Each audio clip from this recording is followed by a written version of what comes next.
نحمده ونصلي على رسوله الكريم اما بعد فاعوذ بالله من الشیطان الرجیم بسم اللہ الرحمن الرحیم رب اشرح لي صدری ويسر لي امری واحلل عقدۃ من لسانی یفقهوا قولی اللهم فقهنا في الدین اللهم انا نسألك علما نافعا وعملا متقبلا ورزقا طیبا۔ جی کیسے ہیں آپ سب لوگ؟ پہلے 3 لیکچر والدین کے بارے میں جو آپ کے گوش و گزار کیے گئے، اس کا فیڈ بیک ضرور دیجیے گا تاکہ مجھے پتہ چلے کہ آپ کو ان لیکچرز سے فرق پڑا اور کیا یہ لیکچر دوسرے لیکچرز کی نسبت ڈیفرنٹ تھے، اور اس کے بعد آپ نے اپنی زندگی میں کیا کیا ایم بنائے اپنے والدین کی اطاعت کے بارے میں۔ اللہ تعالیٰ سے میں دعا گوں کہ اللہ تعالیٰ ہم سب کو اپنے والدین کی خدمت کا موقع بھی دے اور توفیق بھی دے، اور اللہ تعالیٰ ہم سب سے ہمارے والدین اس دنیا سے جب جائیں تو راضی جائیں، اور اللہ تعالیٰ ہم سب کو فرمانبردار اولاد بنائے۔ آج لمبی عمر پانے اور دولت مند بننے کا آسان نسخہ آپ سے شیئر کروں گی۔ ہم میں سے ایسا کون ہے جو لمبی عمر پانے کا خواہش مند نہیں؟ سب ہیں۔ کوئی فرد ایسا نہیں جو مرنا چاہتا ہو۔ ہر شخص کی خواہش ہے نا کہ اس دنیا میں کچھ تو لمبی عمر مل جائے، اور اس کے ساتھ یہ بھی خواہش ہوتی ہے کہ محتاجی نہ ہو، رزق میں اضافہ ہو۔ اللہ کے رسول صلی اللہ علیہ وسلم نے ان خواہشات کے اصول کا بڑا آسان فارمولہ بتا دیا۔ نبی کریم صلی اللہ علیہ وسلم کا ارشاد ہے، جس شخص کی خواہش ہو کہ اس کی عمر لمبی ہو اور اس کے رزق میں اضافہ ہو تو اسے چاہیے کہ اپنے والدین کی اطاعت اور فرمانبرداری اور صلہ رحمی کرے۔ آسان نسخہ۔ اللہ کے رسول صلی اللہ علیہ وسلم کے ایک اور فرمان کو امام ترمذی نے اس طرح بیان کیا، والدین کے ساتھ حسن سلوک عمر میں اضافے کا سبب ہے۔ بعض حکماء نے بیان کیا کہ والدین کے ساتھ حسن سلوک اور رشتہ داروں کے ساتھ صلہ رحمی کرنا عمر اور مال میں اضافے کا سبب بنتا ہے، خواہ ایسا کرنے والا گناہگار ہی ہو۔ گویا یہ ایسا فرمولہ ہے، اگر کوئی گناہگار، اللہ کا نافرمان بلکہ کافر بھی والدین اور عزیز و اقارب کے ساتھ حسن سلوک کرے تو اس کا یہ عمل لمبی عمر اور رزق میں برکت کا سبب بنتا ہے، اور مومن کے لیے تو آخرت میں اللہ کی رضا کا سبب بنتا ہے اور جنت الفردوس تک رسائی کا سبب بنتا ہے۔ اللہ کے رسول صلی اللہ علیہ وسلم کے ایک پیارے صحابی معاویہ بن حدیدہ آپ صلی اللہ علیہ وسلم کی خدمت میں حاضر ہوتے ہیں۔ وہ آپ صلی اللہ علیہ وسلم کی خدمت میں نہایت ادب سے بیٹھ جاتے ہیں۔ وہ آخرت میں کامیابی کے امیدوار ہیں، خیر کے طلبگار ہیں۔ وہ بڑے والہانہ انداز میں اللہ کے رسول صلی اللہ علیہ وسلم سے ایک سوال کرتے ہیں، اللہ کے رسول صلی اللہ علیہ وسلم، نیکی کا زیادہ حقدار کون ہے؟ آپ صلی اللہ علیہ وسلم کا چہرہ اقدس تمتما اٹھا، ارشاد فرمایا، تمہاری والدہ، امہ کا۔ صحابہ نے عرض کیا، ثم من، پھر کون ہے؟ کس کا مقام اور مرتبہ ہے؟ نبی کریم صلی اللہ علیہ وسلم نے پھر ارشاد فرمایا، امہ کا، تمہاری والدہ۔ صحابی نے پھر نہایت ادب سے پوچھا، اس کے بعد کس کا درجہ؟ آپ صلی اللہ علیہ وسلم نے ارشاد فرمایا، امہ کا، تمہاری والدہ۔ صحابہ نے ہمت کر کے پھر پوچھ دیا، اللہ کے رسول صلی اللہ علیہ وسلم، اس کے بعد؟ ارشاد ہوا، تمہارا باپ۔ اللہ کے رسول صلی اللہ علیہ وسلم نے واضح انداز میں اپنی امت کو والدہ کی اہمیت اور منزلت اور اس کے حقوق کے بارے میں بتا دیا۔ کیا ہم ان لوگوں میں سے ہیں جو اپنی والدہ محترمہ کے حقوق ادا کرتے ہیں؟ کیا ہم ان لوگوں میں شامل ہیں جو لمبی عمر چاہتے ہیں اور پھر رزق کے اضافے والی عمر بھی چاہتے ہیں؟ اگر نہیں ہے تو آج ہی سے ان لوگوں میں شامل ہو جائیں، اور دعا کریں کہ اللہ تعالیٰ ہمیں ان لوگوں میں شامل کرے کہ ہم یہ دونوں چیزوں سے فائدہ اٹھا سکیں۔ والدین کو اگر آپ راضی اور خوش دیکھنا چاہتے ہیں تو ان کے رشتہ داروں اور دوستوں کے ساتھ حسن سلوک کیجیے۔ یہ ان کے لیے بھی ہے جن کے والدین زندہ ہیں، یہ ان کے لیے بھی ہے جن کے ان میں سے ایک جنت کا دروازہ بند ہو چکا ہے، یہ ان کے لیے بھی ہے جن کے دونوں والدین، والدہ اور والد فوت ہو چکے ہیں، وہ بھی ان کے رشتہ داروں اور ان کے دوستوں کے ساتھ حسن سلوک کیجیے تو ان کی بخشش کا یہ چیزیں سبب بنے گی. والدین کو بھی اس کا ثواب پہنچے گا اور آپ کی بھی بخشش کا سبب بنے گی. صلہ رحمی اسی کا نام ہے کہ والدہ محترمہ یا والد گرامی کے رشتہ داروں اور عزیز و اقارب کے ساتھ ملاقات کریں اور ملاقات کروائیں بھی، ان کی عزت کریں اور ان کو انوائٹ بھی کریں، ان کو احترام کے خوبصورت القاب سے مخاطب کریں، جیسے چچا جان، خالو جان، ماموں جان، خالہ جان، پھوپھی جان. والد بھی خوش ہوتا ہے کہ میری نیک اولاد ہے اور فخر سے سینہ تان کے چلتا ہے کہ میری اولاد بہت نیک ہے، سر اٹھا کے چلتا ہے اپنے رشتہ داروں کے سامنے. اور والدہ بھی بہت خوش ہوتی ہے کہ دیکھو میری اولاد کتنی اچھی ہے، کتنا آپ کا احترام کرتی ہے. اس لیے یہ بھی ایک چھوٹا سا ٹپس ہے. خالہ خالہ تو ویسے بھی کرنا ہی ہے آپ نے، ان کو عزت دیں اور کبھی کہیں آپ میری ماں جیسی ہیں. اور حدیثوں سے بھی پتہ چلتا ہے کہ خالہ مثل ماں جیسی، چچا مثل باپ جیسا ہے. ہمارے ہاں یہ بات عام ہو گئی ہے کہ والد کے جتنے رشتہ دار ہیں ان سب کو چچا یا انکل کہتے ہیں اور جتنی خواتین رشتہ دار ہیں ان کو پھپھو یا آنٹی کہتے ہیں. اس طرح والدہ کے رشتہ دار مرد کو ماموں اور خواتین کو خالہ کہا جاتا ہے. یہی تھا نا، ہمارے تو یہی ماما نے سکھایا ہوا تھا. ماما کہتی تھی جو غیر ہے نا ان کو انکل کہتے ہیں. اب حالات بدلتے جا رہے ہیں. ہمارے بچپن میں ہمارے علاقے میں اگر کوئی لڑکی کسی دوسرے شہر سے دلہن بن کر جاتی تو سب اسے اپنی بہن اور بیٹی کہتے، اس کے حقوق کا خیال کرتے. اور ہمارا اگر ان کے سسرال میں کوئی فوتگی ہو جاتی تو پورا گاؤں جاتا تھا. اور اگر شہر میں جو ہے، کیونکہ گاؤں سے بھی میری برادری ہے، میں وہاں سے بھی آنا جانا ہے، اور شہر میں بھی تو پورا سیکٹر جاتا تھا کہ جی ہمارے علاقے کی بیٹی ہے، اس کے سسرال میں یہ ہو گیا ہے، کتنی بری بات ہے، ہم نہیں جائیں گے، اس کی کیا عزت ہوگی وہاں پہ. اور اب نیبرز والوں کا نہیں پتا ہوتا کون مر گیا. تو ان چیزوں کا خیال رکھیں. والدین کے جو رشتہ دار ہیں ان کا بھی اور جو والدہ کے رشتہ دار ہیں ان کا بھی. بہرحال صلہ رحمی اسی کا نام ہے کہ والدین کے رشتہ داروں سے محبت، عزت اور تکریم سے پیش آئیے اور ہو سکے تو طوائف سے بھی ان کو نوازیے، تحفے بھی ان کو دیجیے. اگلا ٹپس پہ چلتے ہیں. والدہ کے کمرے میں اگر کوئی الماری ہے یا کوئی صندوق ہے تو اپنے بچوں کے لیے وہاں پہ انہیں ٹافیاں، بسکٹ اور کھلونے وغیرہ رکھ کے دیں. سستے سستے لے دیں، کیونکہ ان کے پوتے پوتیاں، نواسے نواسیاں ان کے ارد گرد منڈلاتی ہیں. تو بڑوں کو بڑی اس وقت گلٹ فیل ہوتا ہے کہ ہم ان کے لیے کچھ نہیں کر سکتے. تو ان کے پاس ٹافیاں، اس طرح کی چیزیں اور کھلونے پڑے ہوتے ہیں تو پھر ایک ایک دیتی ہیں. اپنی والدہ کو ٹوٹے پیسے کروا کے ضرور دیں. مثلا 10 روپے کی گڈی 500 کی کروا کے دے دیں. بہت آپ سفید پوش ہیں تو 200 کی کروا کے دے دیں. ان کے پاس کچھ نہ کچھ رہنا چاہیے. اور امیر ہیں تو پھر تو میں کہتی ہوں ان کو آپ سونے کے تخت پہ بٹھائیں. ایک محاورہ ہے، ورنہ سونے کے تخت بنانے نہیں چاہیے.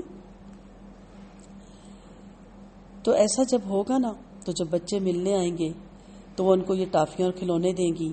اس سے بچوں میں دادی اور نانی کی محبت اور پیار کا رشتہ مضبوط ہوگا. وہ ان کی مزید عزت کرنے لگیں گی. ایسے ہی ہوتا تھا نا بچپن میں، کچھ نہ کچھ مائیں دادیاں لڈو، گڑ، چنے چھپا کے رکھتی تھی. جیسے کوئی بچہ ملنے آیا فوراً مٹھ بھر کے ان کو دے دیتی تھی. آج ہم ان رویوں اور رواجوں کو دوبارہ بحال کریں گے. آج ہمارے پاس زیادہ وسائل ہیں. بسکٹ لے کے دے دیں، چھوٹے چھوٹے پیک ہوتے ہیں 2 بسکٹوں کے. بڑی سستی یہ چیزیں آتی ہیں. جب سودا لیتے ہیں تو یہ بھی لے دیا کریں. آپ کے والدین، اگلے ٹپس پہ چلتے ہیں. آپ کے والدین کسی دوسرے شہر میں سفر کے لیے روانہ ہو رہے ہیں تو کوشش کریں کہ آپ کو ان کی رفاقت حاصل ہو تاکہ آپ ان کی خدمت کر سکیں. مثلا حج پہ جانا ہے تو آپ ان کے ساتھ حج پہ جائیں. کسی شادی پہ جانا ہے کہ مت نکلیے گا میں لے کے جاؤں گا یا لے کے جاؤں گی. راستے میں ان کا خیال کریں. اور اگر آپ پیچھے ہیں سی آف کر کے ان کو روزانہ فون کریں، ان کی خیریت طلب کریں. یہ عمل بھی ان کو بہت خوشی دیتا ہے. جن کے ہاں وہ مقیم ہوتے ہیں نا، بڑے فخر سے بتاتے ہیں کہ ہمارا بیٹا ہمارا کتنا خیال رکھتا ہے، ہم سے کتنی محبت کرتا ہے، دن میں دیکھا ہے کتنی بار ہمیں فون کرتا ہے. یہاں یہ حال ہے کہ کوئی پوچھتا ہی نہیں. تو پھر ماں باپ کہتے ہیں کس لیے پیدا کیا، آج بچوں کو فرصت ہی نہیں. آپ باہر سے آئے، آپ کے والد کے دوست ان کے ساتھ کھڑے ہیں، آپ سب سے ہاتھ ملائیں، مرد سب کو سلام کریں. خواتین ہیں، ماں کی سہیلیاں آئی ہیں، ان کے پاس بیٹھے 5 منٹ، حال چال پوچھیں کہ بڑا اچھا لگتا ہے آپ آ جاتی ہیں. ایک خاتون نے اپنا واقعہ لکھا اپنے سسر کے ساتھ اچھے رویے کا. وہ اکثر کہتی ہیں فارغ ہو کے ڈیوڑی میں بیٹھ جاتے تھے اور ان کے دوست آ جاتے تھے، تو کہتی میں کبھی کعوہ بنا کے بھیج دیتی تھی، کبھی کھجورے بھیج دیتی تھی. رمضان آ گیا. رمضان کے دوران اس نے ایک دن اپنے سسر سے کہا کہ میں نے کچھ لوگوں کی، بڑے خاص لوگوں کی افطاری کی ہے، آپ کو کچھ سودا لا کے دینا پڑے گا. تو انہوں نے کہا اچھا، اور دے دیا. بیچارے لاتے رہے. اس نے بہت اچھا اہتمام کیا، اور جب ٹائم ہوا افطاری کا، آپ بلیو کریں گے کون تھے؟ ان کے سسر کے سارے دوست، سفید پوش غریب بزرگ، اور گراہ جو ان کے محلے میں موچی جوتے گانٹتا تھا، نائی جو بال چھال بناتا تھا، بڑے بزرگ ان کے پاس جا کے باتیں کرتے نا، گپے مارتے ہیں. غربت غریبی والے لوگ، وہ حیران ہو گئے کہ آپ نے مجھے بتایا تک نہیں.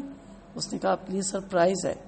آپ سوچیں کہ سسر کے ساتھ کس کس کی دعائیں اس کو لگی ہوں گی. آپ کریں گے ایسے؟ کریں، کرنا چاہیے آپ کو. آپ اپنے دوستوں کو بلاتے ہیں تو کبھی ماں کی سہیلیوں کو بھی بلا لیں.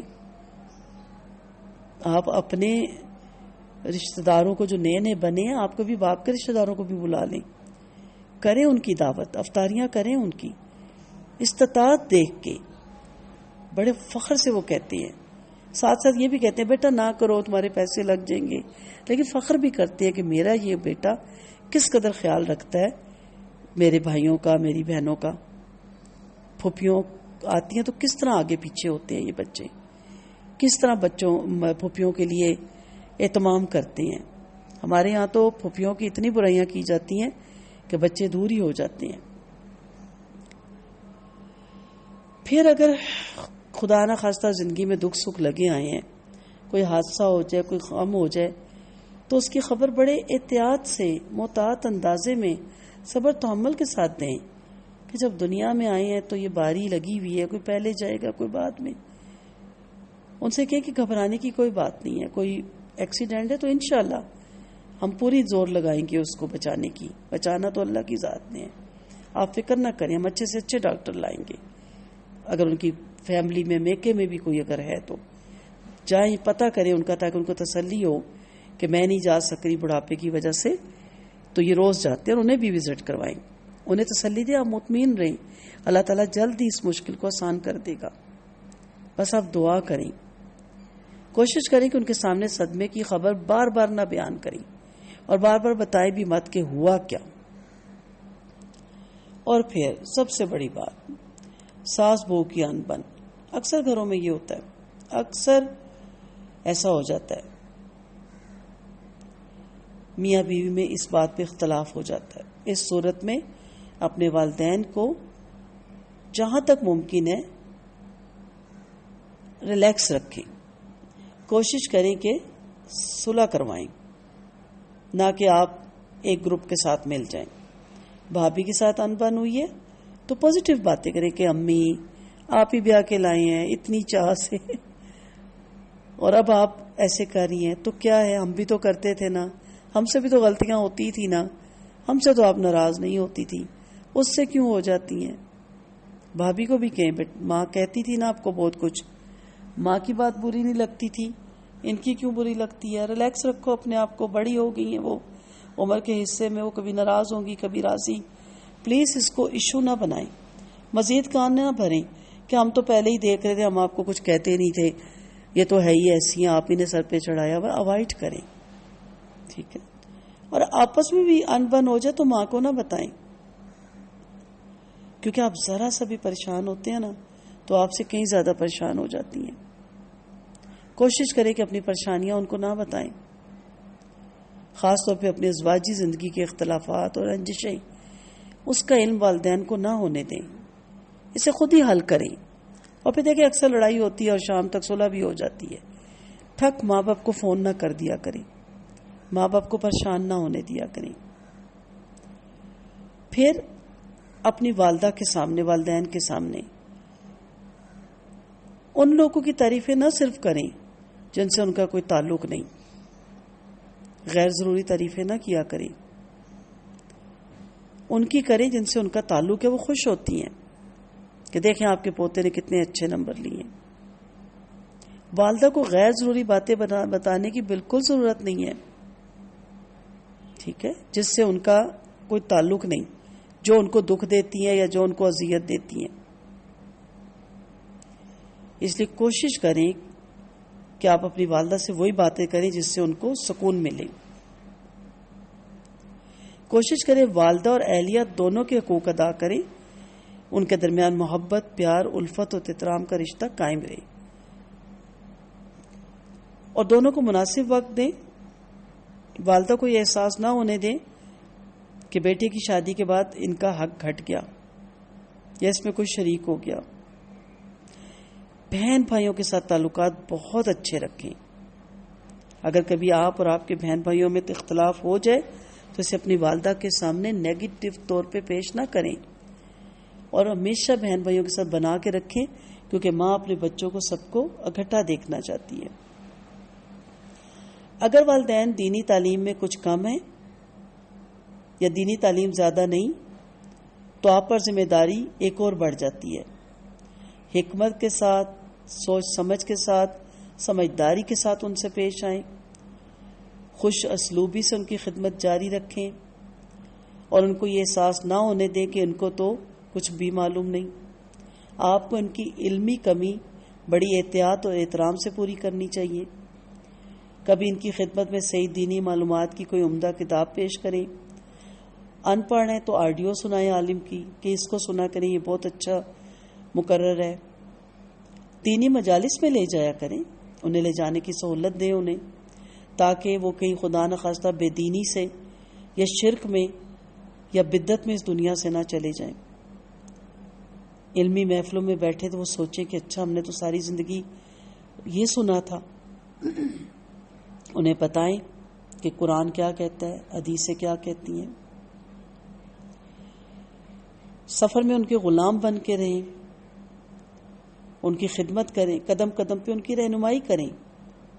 اپنے گفتگو اور اپنی عمل سے ثابت کریں کہ آپ ان کے حقیقی فرما بردار بیٹے ہیں، اور اس عظیم موقع کو اپنے لیے غنیمت جانیں، اپنی نیکیوں میں اضافہ کریں. شاپنگ پہ لے کے جائیں نا والدین کو یا والدہ کو، بیٹیوں کے لیے بھی اور بیٹے کے لیے بھی، ان کی لینگویج میں بات کریں. انسلٹ کیوں فیل کرتے ہیں؟ انہیں قیمتیں نہیں پتہ ہوتا.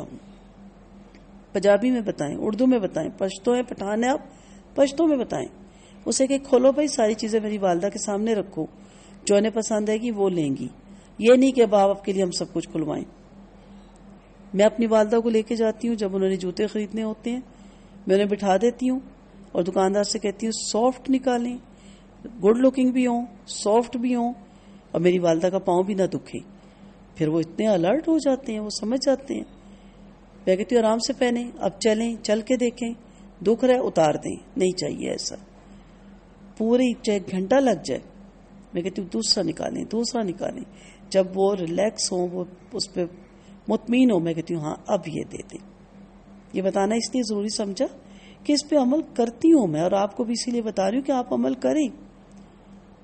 یہ نہیں کہ ٹائم نہیں ہے اتنا، اب پین بھی لیں، آپ کی تو چوائس ہی نہیں ختم ہوتی. ان چیزوں سے بچیں، ٹھیک ہے. انسان کی فطرت ہے کہ وہ کبھی بوڑھا ہونا یا کہلانا پسند نہیں کرتا، مرد ہو یا عورت. وہ اپنے بارے میں اچھے کلمات، اچھے القاب سننا پسند کرتا ہے. والدین کے لیے آپ ہمیشہ اس قسم کے کلمات ادا کریں. ماشاءاللہ ابھی تو آپ بہت جوان ہیں. آپ سے کس نے کہہ دیا آپ بوڑھے ہو گئے؟ آپ کا تو چہرہ ابھی بھی ہم سے بہتر لگتا ہے، آپ کی صحت تو ابھی بھی ہم سے بہتر ہے. آپ کی آواز سن کے تو لگتا نہیں کہ آپ کی صحت بالکل خراب ہے، آپ تو ٹھیک ہیں. اس قسم کے حوصلے افزا جملے بڑے، بوڑھوں اور بیماروں کو بھی تندرست اور توانا کر دیتے ہیں. وآخر دعوانا ان الحمد للہ رب العالمین سبحانک اللہم و بحمدک نشہد ان لا الہ الا انت نستغفرک و نتوب الیک. دعاؤں کی طالب رخسانہ اعجاز.